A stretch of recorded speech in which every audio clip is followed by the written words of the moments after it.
اور ہر بار انگوٹھوں کے ناخن آنکھوں سے لگائے اور اگر آخر میں کہے اللہم متعنی بالسمع والبصر، یہ دعا سرما لگانے کی بھی ہے۔ اگر یہ یاد ہے، یعنی یہ نہیں بھی یاد ہے تو ہو جائے گا، لیکن یہ ایک اضافہ ہے کہ اگر بندہ یہ دعا کر لے کہ اے اللہ میرے سننے اور دیکھنے کی قوت سے مجھے نفع عطا فرما، علماء کہتے ہیں جو یہ کرے گا انشاءاللہ اس کی آنکھوں کی بینائی تیز ہو جائے گی، اس کی آنکھوں میں اور طاقت اور قوت آ جائے گی۔ اب مؤذن کہیں گے حی علی الصلاۃ، اچھا حی علی الصلاۃ، حی علی الصلاۃ، حی علی الفلاح، حی علی الفلاح، ان چاروں کے جواب میں آپ نے کہنا ہے لا حول ولا قوت الا باللہ، ٹھیک ہے؟ اور اگر مزید ملانا چاہتے ہیں ما شاء اللہ کان وما لم یشأ لم یکن، معنی کیا ہے؟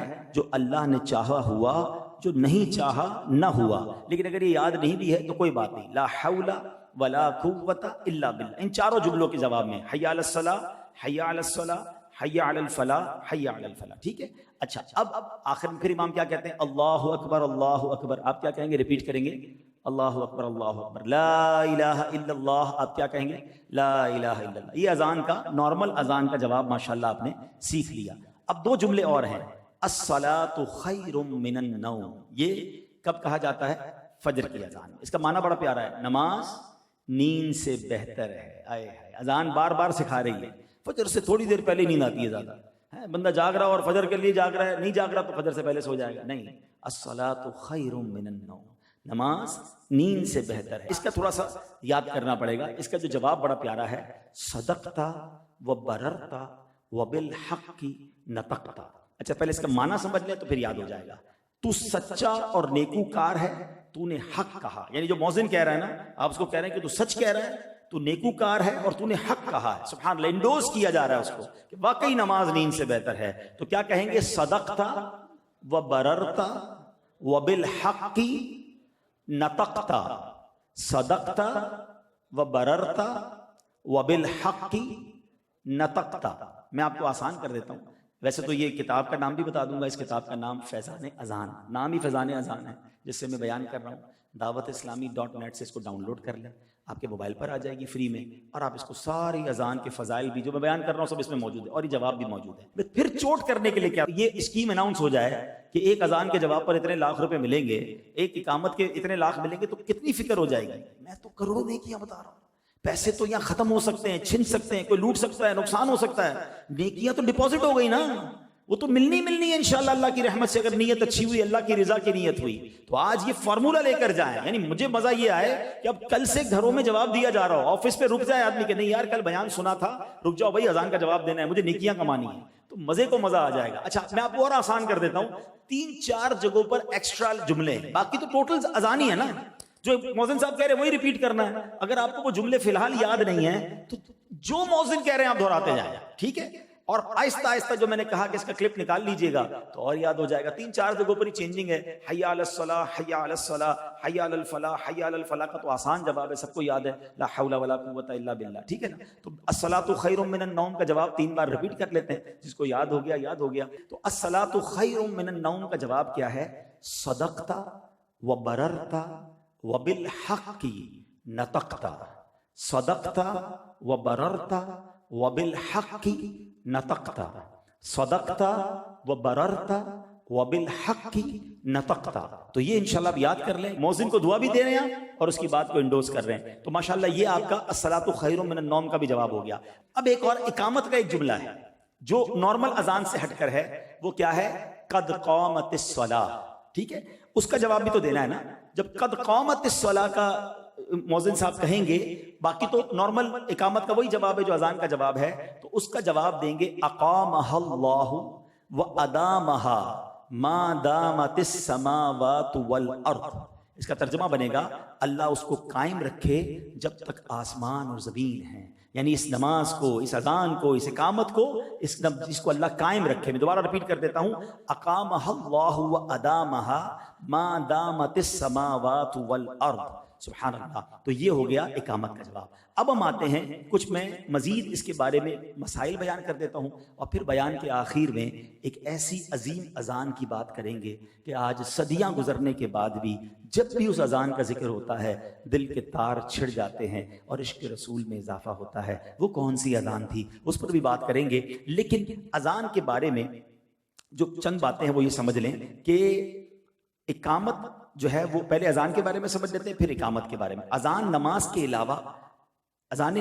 علاوہ دیگر اذانوں کا بھی جواب دیا جائے گا. مثلا اگر کوئی بچہ پیدا ہوتے وقت کسی کے کان میں اذان دیتا ہے تو اس کا بھی جواب دے لیں. اعلیٰ حضرت فرماتے ہیں تو جب بچہ پیدا ہو, اب یہ بڑا پرابلم ہے, جیسے ہی بچہ پیدا ہوگا نا ساری فیملی کو ٹینشن شروع ہو جائے گی, اذان کے لیے کسی کو بلاؤ. بھائی کیوں کسی کو بلاؤ بھائی, آپ کو اذان دینا نہیں آتی؟ اور ایسی کون سی راکٹ سائنس ہے؟ ہاں یہ الگ بات ہے, برکت کے لیے کسی نیک آدمی کو بلانا وہ الگ بات ہے, لیکن جب تک کوئی بندہ نہیں ملا اذان ہی نہیں دے رہے, ٹھیک ہے نا. تو اذان اور اقامت دینی کیسے یہ سمجھ لیں کہ فوراً سیدھے کان میں اذان دیں بچے کے اور الٹے کان میں اقامت کہیں, اور تاکہ کیا فرمایا کہ جب یہ کہے گا تو خلل شیطان اور ابو الصبیان سے بچہ بچ جائے گا. سبحان اللہ. اس کو مرگی کی جو بیماری ہوتی ہے نا, بچہ اس سے محفوظ ہو جائے گا اگر اس کے سیدھے کان میں اذان اور بائیں کان میں اس کی اقامت پڑھی جائے. اچھا, اب جو مقتدی ہیں اور خطبے کی اذان جو ہوتی ہے اس کا جواب نہیں دینا ہے, یہ یاد رکھیے گا. ایک ایسی اذان بھی ہے جس کا جواب نہیں دینا, خطبے سے پہلے اذان ہوتی ہے اس کا جواب نہیں دینا ہے, بلکہ اگر اس میں دعا بھی کرنی ہے تو دل میں کرنی ہے, زبان سے بھی دعا نہیں کہنی, ٹھیک ہے. اچھا, اب اسی طرح ہم چلتے ہیں اقامت جو ہے مسجد میں امام کے عین پیچھے کھڑے ہو کر کہنا بہتر ہے. اگر عین پیچھے موقع نہ ملے تو سیدھی طرف کھڑا ہو کے اقامت دے دے. اچھا, اقامت کا جواب دینا مستحب ہے. اقامت کے جو کلمات ہیں وہ جلد جلد کہنے چاہیے, اور جتنے لوگ بیٹھے ہیں وہ جب حی علی الفلاح کہا جائے تب وہ کھڑے ہوا کریں نماز کے لیے. کچھ لوگ کھڑے ہو کے اقامت کا انتظار کرتے ہیں, نہیں, بیٹھ جائیں اور اس کے بعد جب حی علی الفلاح ہو تو اس پہ کھڑا ہونا چاہیے. اذان کب کب دی جا سکتی ہے یہ بھی ذرا سن لیں. بچے کے کان میں, غمگین کے کان میں. ابھی آپ نے مولا علی کی روایت سنی کہ جب کوئی شخص غمگین ہو, پریشان ہو, اس کے کان میں اذان دیں, انشاءاللہ اس کا غم دور ہو جائے گا. مرگی والا, جب اس کو مرگی کا دورہ پڑے نا, اس کے کان میں اذان دیں, انشاءاللہ اس کو افاقہ ہو جائے گا. غضبناک اور بد مزاج آدمی کے کان میں, اچھا بد مزاج جانور کے کان میں, اگر کوئی جانور نہیں ہاتھ میں نہیں آتا, بہت بگڑ جاتا ہے, اس کے کان میں اذان دیں. لڑائی کی شدت کے وقت, جب اللہ نہ کرے جنگ کا معاملہ ہو اس وقت, آتش زدگی, اگر کہیں اللہ نہ کرے آگ لگ جائے تو اس کے قریب اذان دیں, اللہ کی رحمت سے آگ بجھنے کا سامان ہوگا. میت کو دفن کرنے کے بعد جن کی سرکشی کے وقت کسی پر جن سوار ہو جائے تو اس وقت بھی اذان دی جائے. جنگل میں راستہ بھول جائیں اور کوئی بتانے والا نہیں, سبحان اللہ, اس وقت بھی اذان دے. اچھا, وبا کے زمانے میں بھی اذان دینا مستحب ہے. اس طرح روایتوں میں آتا ہے کہ بہت تیز بارش ہو اور بارش نہیں رک رہی اور جناب سیلاب کا خطرہ ہے, یعنی کسی بھی آفت کے وقت بھی اذان دی جائے تو اللہ کی رحمت سے اذان سے برکت آ جاتی ہے اور شیطان دور بھاگ جاتا ہے اور جو پرابلم ہے وہ سالو ہو جاتی ہے. تو یہ چند باتیں میں بیان کر سکا, ظاہر ہے اس کی بہت ڈیٹیل ہیں اور اس میں بہت سارے شرعی مسائل بھی ہیں. تو میں پھر مشورہ دوں گا کہ جو میں جس رسالے سے میں نے بیان کیا اس کا نام ہی فیضان اذان ہے, dawat-islami.net سے آپ اسے ڈاؤن لوڈ کر لیں اور اپنے موبائل پہ رکھیں, پڑھیں اس کو, تو اندازہ ہوگا کہ روز کانوں میں آواز جاتی ہے اور ہمیں اس کی شرعی رولنگز ہی نہیں پتہ ہیں, اس کی اتنے فضائل ہیں, ایک ایک جملے پر اتنی نیکیاں ہیں, ہم کیوں ایسا نہیں کرتے. بلکہ یہاں تک آتا ہے, اب میں بڑا ڈرانے والا جملہ کہہ رہا ہوں, کہ جو اذان کے وقت گفتگو میں مصروف رہے, جو اذان کے وقت بالکل جناب کام کاج میں لگا رہے, اذان کو اہمیت نہ دے, تو ڈر ہے کہ اس کا ایمان پر خاتمہ نہ ہو. یہ بھی علماء کا ایک قول ملتا ہے. تو ہمیں اذان کے وقت کانشیس ہو جانا ہے, ادب کریں, اذان کا احترام کریں, تاکہ انشاءاللہ اس کی برکتیں ملیں. تو بہرحال میرے پیارے اسلامی بھائیوں, جب بھی اذان کی بات ہوتی ہے تو مؤذن رسول, عاشق نبی صلی اللہ علیہ وسلم حضرت بلال حبشی کا ذکر ضرور ہوتا ہے. اور وہ ایسی اذان دیا کرتے تھے کہ جس کی مثال دنیا میں کہیں نہیں ملتی. مگر ہوا یہ کہ جب نبی پاک علیہ الصلوۃ والسلام نے دنیا سے پردہ فرمایا, یہ صحابہ کے لیے ایک سمجھ لیں قیامت کا منظر تھا. وہ ریئلائز ہی نہیں کر سکتے تھے کہ نبی پاک کے بغیر بھی کوئی زندگی ہے. عشق رسول کا عالم یہ تھا کہ دیوانے ہو گئے تھے. صحابہ کرام کو سمجھ نہیں پڑ رہی تھی کہ یہ ہوا کیا ہمارے ساتھ. پیارے آقا علیہ الصلوۃ والسلام نے جب دنیا سے پردہ فرما لیا تو اب حضرت بلال حبشی بھی انہی میں سے تھے. وہ جب بھی مدینے کی گلیوں میں نکلتے, قدم قدم پر پیارے آقا کی یاد ستاتی تھی. تو حضرت بلال نے مدینہ چھوڑا اور ملک شام میں آ کر رہنے لگے. کچھ عرصے کے بعد حضرت بلال حبشی رضی اللہ عنہ کو نبی پاک کی خواب میں زیارت ہوئی. اور آقا علیہ الصلوۃ والسلام نے حضرت بلال سے فرمایا اے بلال یہ کیا جفا ہے کہ ابھی وہ وقت نہ آیا کہ تم میری زیارت کے لیے حاضری دو؟ اللہ اکبر، ایسا عاشق جو یاد رسول میں تڑپتا ہو، نبی پاک نے زیارت کے لیے بلایا، روتے ہوئے بالکل دیوانہ وار شام سے مدینہ منورہ کے لیے روانہ ہو گئے، جس کو کہتے ہیں نا بے رکے کنٹینیو ٹریول کیا کہ آقا نے بلایا۔ اب جیسے ہی مدینہ پاک پہنچے، وہ تو اسی تصور میں تھے کہ وہی مدینہ ہوگا، وہی نہیں نبی پاک کے جلوے ہوں گے، وہی میری ملاقاتیں ہوں گی۔ جب وہاں پہنچے تو دیکھا پیارے آقا تو نہیں ہے، قبر منور ہے، روضہ رسول ہے۔ روتے روتے نبی پاک کے قدموں میں حاضر ہوئے، کہا حضور آپ نے غلام کو بلایا، خود پردے میں چلے گئے ہیں، مجھے تو آپ نے دیدار کے لیے بلایا تھا۔ آنکھوں سے آنسو جاری ہیں حضرت بلال کے۔ اب حضرت بلال کا مدینے میں پہنچنا تھا کہ شور مچ گیا کہ مؤذن رسول حضرت بلال مدینے میں آئے ہیں، ہر طرف سے لوگ جمع ہو گئے۔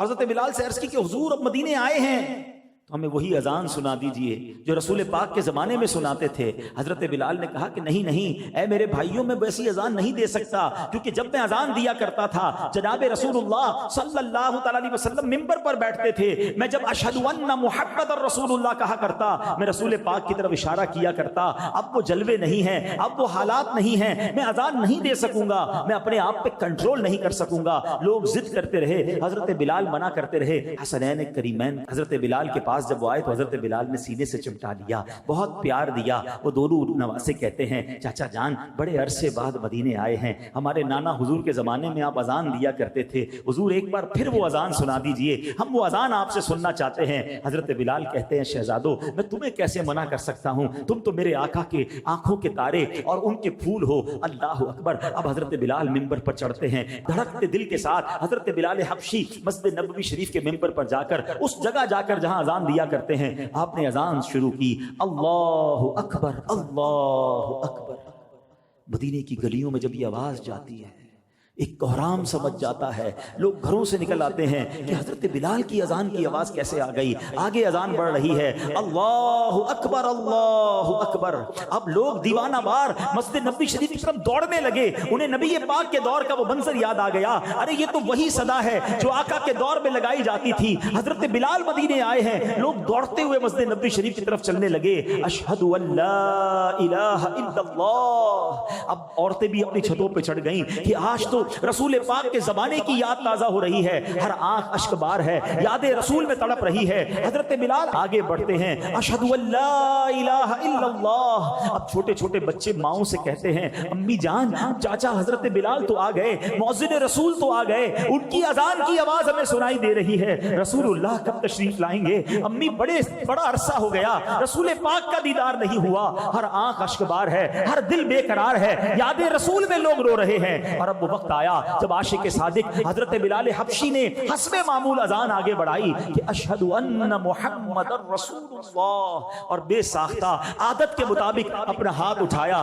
منبر رسول کی طرف کہ جہاں نبی پاک جلوہ فرما ہوتے تھے، مگر ہائے افسوس آج وہاں آقا نہیں تھے، وہ منبر خالی تھا۔ حضرت بلال حبشی کے دل پر گویا تیر لگا، ایسا دل پر غم طاری ہوا کہ آپ اذان کو جاری نہ رکھ سکے اور آپ دھڑام سے زمین پر گرے اور آپ بے ہوش ہو گئے۔ پورے مدینے میں ایک سما بن گیا، کوہرام مچ گیا، اس قدر گریہ وزاری ہوئی کہ کتابوں میں لکھا ہے کہ رسول پاک کے دنیا سے پردہ فرماتے وقت جتنا لوگ آنسو بہائے تھے، اس کے بعد پہلی بار اتنے آنسو حضرت بلال حبشی کی اس اذان کے وقت لوگوں نے بہائے۔ سب کو نبی پاک کی یاد نے ستایا، حضرت بلال حبشی اپنی اذان پوری نہ کر سکے، اور جب ہوش آیا، جب واپس اپنے حواس میں آئے تو روتے روتے ملک شام کو روانہ ہو گئے۔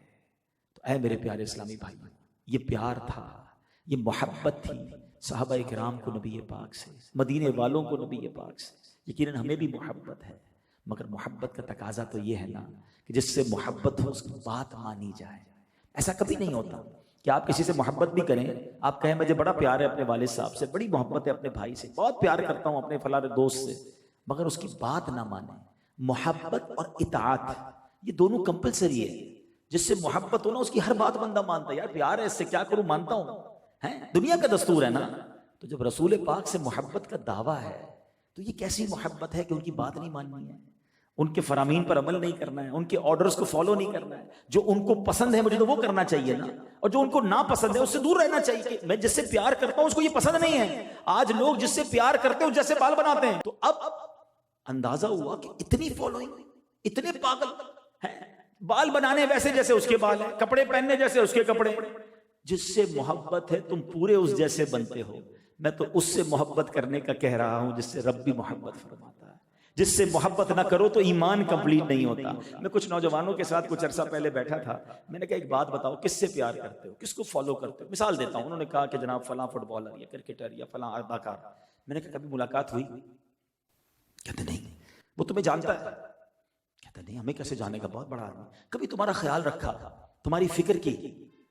وہ ہماری فکر کیسے کرے گا، وہ تو بہت بڑا آدمی، ہم تو بس دیوانے ہیں اس کے، بس ویسے ہی فالو کر رہے ہیں. تصویریں رکھی ہوئی ہیں، بیڈ روم سجایا ہوا ہے، کپڑے ویسے پہنے ہیں. اس کو فالو کر رہے ہو، تمہیں جانتا نہیں. اس کو فالو کر رہے ہو جس کو تمہارا خیال نہیں. اس کو فالو کر رہے ہو جو تمہیں کبھی فائدہ نہیں پہنچا سکتا. میں تو اس سے محبت کرنے کی بات کر رہا ہوں کہ میں اور آپ پیدا نہیں ہوئے تھے. 1400 سال پہلے جب ان کی ولادت ہوئی تو سجدے میں جا کر امت کا نام لیا تھا، تمہیں یاد کیا تھا. پڑھتے ہو نا صلاۃ السلام میں شعر، رب حبلی امتی کہتے ہوئے پیدا ہوئے، حق نے فرمایا کہ بخشا الصلاۃ والسلام. ارے پیدا ہوئے تو ہمیں یاد کیا. میں اور آپ تو پیدا بھی نہیں ہوئے تھے. میرے آقا راتوں کو جاگ جاگ کر آنسو بہا کر ہم گناہگاروں کو یاد کرتے رہے. معراج کی رات رب کی بارگاہ میں گئے، ادھر ہمیں نہ بھولا. اور سنو، جب قبر انور میں آقا کو اتارا جا رہا تھا نا، تو کسی صحابی نے دیکھا لب ہل رہے ہیں، لبہائے مبارکہ کو جنبش ہو رہی ہے. صحابی نے کان قریب کیے تو آقا کی مبارک زبان پر اس وقت بھی امتی امتی جاری تھا. سیدی اعلیٰ حضرت کہتے ہیں نا، جو نہ بھولا ہم غریبوں کو رضا. آقا نہیں بھولے ہمیں کبھی. جو نہ بھولا ہم غریبوں کو رضا، یاد اس کی اپنی عادت کیجئے. تو میرے آقا تو ہمیشہ ہمیں یاد رکھے ہوئے ہیں. ہم کیسی محبت کر رہے ہیں کہ وہ تو نہ بھولیں. اچھا اب بتاؤ کس سے پیار کرنا چاہیے؟ کہ جو ہمیں یاد رکھتا ہے، ہمارے لیے دعائیں کرتا ہے. ان لوگوں سے پیار کریں جو جانتے بھی نہیں ہمیں ہیں. اور ایک اور حدیث سنا دیتا ہوں، روایت ذرا غور سے سن لو. کہ احادیث میں، روایتوں میں مضمون ملتا ہے کہ بندے کا حشر ان کے ساتھ ہوگا جن سے وہ دنیا میں محبت کرتے ہیں. کیا آپ یہ افورڈ کر سکتے ہیں کہ ہم میں سے کسی کا حشر کسی اداکار، کسی گلوکار، کسی غیر مسلم کے ساتھ ہو؟ ارے ہم تو چاہتے ہیں ہمارا حشر حضور کے ساتھ ہو، حضور کی آل کے ساتھ ہو، صحابہ اور اہل بیت کے ساتھ ہو، اولیاء کے ساتھ ہو. تو محبت ان سے کرو جن کے ساتھ اٹھنا چاہتے ہو قیامت کے دن. ایسا نہ ہو کہ کسی ایسے شخص کی محبت میں گرفتار ہو جاؤ کہ قیامت کے دن مارے جائیں. تو بہرحال میرے پیارے اسلامی بھائیوں، حضرت بلال حبشی کا واقعہ مجھے اور آپ کو یہ درس دیتا ہے کہ دل و جان سے نبی پاک سے محبت کریں. اور محبت صرف نعرہ لگانے کا نام نہیں، پریکٹیکلی محبت ہونی چاہیے. میرا لباس بتائے، میرا چہرہ بتائے، میری عادتیں بتائیں، میرا کردار بتائے کہ میں کس کا امتی ہوں، میں کس سے محبت کرتا ہوں. 5 وقت کی نمازیں بتائیں کہ میں آقا کا امتی ہوں. کیونکہ نبی پاک نے فرمایا نا، جو علت قرۃ عینی فی الصلاۃ. قرۃ عینی ابھی تھوڑی دیر پہلے سیکھا تھا نا، کیا معنی ہے اس کا؟ آنکھوں کی ٹھنڈک. اب دیکھو اچھا ہو گیا نا یاد کرنے کا فائدہ، اب دوسری باتیں بھی سمجھ آنے لگ رہی ہیں. ہم نے کیا کہا؟ قرۃ عینی بک یا رسول اللہ. یا رسول اللہ، آپ سے میری آنکھوں کی ٹھنڈک ہے. اب نبی پاک کی آنکھوں کی ٹھنڈک کیا ہے؟ نبی پاک فرما رہے ہیں جو علت قرۃ عینی فی الصلاۃ. آقا فرماتے ہیں نماز میں میری آنکھوں کی ٹھنڈک رکھی گئی ہے. ہائے ہائے، نبی پاک کی آنکھوں کی ٹھنڈک نماز، پھر میری نماز کیسے قضا ہو سکتی ہے؟ میں نماز کا ایسے پابند ہو جاؤں کہ میرے آقا کی آنکھیں میرے لیے ٹھنڈی ہو جائیں کہ میرا امتی نماز کا پابند ہے. نمازیں قضا ہو رہی ہیں اور میں عاشق رسول ہوں. اپنے آپ سے پوچھیں نا، یہ صرف زبانی دعویٰ ہے نا؟ پریکٹیکلی عاشق رسول بنے، پھر دیکھیں کیسے ایمان کی برکتیں حاصل ہوتی ہیں. تو بہرحال آج کے اس مختصر سے بیان میں نے ایک ایسے ٹاپک کو چوز کیا کہ جو ہم روز عمل کر سکتے ہیں، کروڑوں نیکیاں کما سکتے ہیں. تو ہمیں اذان سننی بھی ہے، اذان کو ریپیٹ بھی کرنا ہے، اقامت سننی ہے اور اقامت کو ریپیٹ کرنا ہے جب موقع ملے. ہاں، مؤذن صاحب کی اجازت کے بغیر نہیں کہ جناب میں بڑا آدمی میں اذان دوں گا، نہیں. جب کبھی موقع مل جائے، کوئی نہ ہو، آپ کے تلفظ ٹھیک ہیں تو اذان دے کر بھی برکتیں لے لیا کریں. مؤذن صاحب کی اجازت ہو، بعض کمیٹی کے لوگ زبردستی کرتے ہیں، نہیں. جس نے اذان دی ہے حق اس کا اقامت دینے کا، یا تو وہ دے، اگر وہ اجازت دے دے تو آپ میں سے بھی کوئی اقامت دے سکتا ہے. تو میں امید کرتا ہوں کہ انشاءاللہ اس کو عمل کرنا شروع کر دیں گے. تو آج کے اس بیان کے بعد اگر ہم کل سے ہی پریکٹیکل شروع کر دیں گے تو آپ کو بڑی دل میں خوشی داخل ہوگی کہ ہم روز اس میں نیکیاں کمانا شروع ہو گیا ہوں. الحمدللہ ایسی پیاری باتیں دعوت اسلامی کے پیارے ماحول میں سیکھی اور سکھائی جاتی ہیں. مدنی چینل دیکھتے رہیے، انشاءاللہ ایسے بیان مزید سننے کو ملتے رہیں گے، اور اس کے ساتھ ساتھ ہو سکے تو مدنی قافلوں میں سفر کریں۔ آمین بجاہ النبی الامین صلی اللہ تعالی علیہ وسلم۔ صلو علی الحبیب صلی اللہ تعالی علی محمد صلی اللہ علیہ وسلم۔ میرے اعمال کی اصلاح کرم سے